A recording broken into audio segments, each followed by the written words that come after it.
Le fascisme est d'abord quelque chose qui se propose comme soulagement. On n'est jamais à l'abri des passions tristes. On n'est jamais...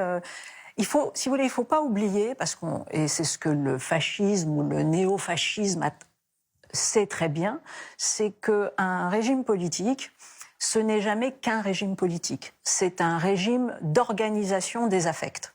C'est un régime d'organisation du pulsionnel, toujours. Et la démocratie est un régime d'organisation des affects au sens où la démocratie se présente comme étant une matrice particulière de formation du sujet, de formation des subjectivités. On oublie, mais la vérité de la démocratie, c'est quand même ça, c'est de dire, tiens, l'éducation chez nous, c'est une affaire sérieuse, c'est une affaire politique, et donc nous accompagnons les individus pour qu'ils aient une aptitude, entre guillemets, à devenir libres. C'est ça le régime politique. Donc, c'est un régime des affects particuliers, et bien évidemment, le fascisme a très bien compris ça, puisque il vient activer tous les affects négatifs, si j'ose dire, la peur, l'inquiétude, etc.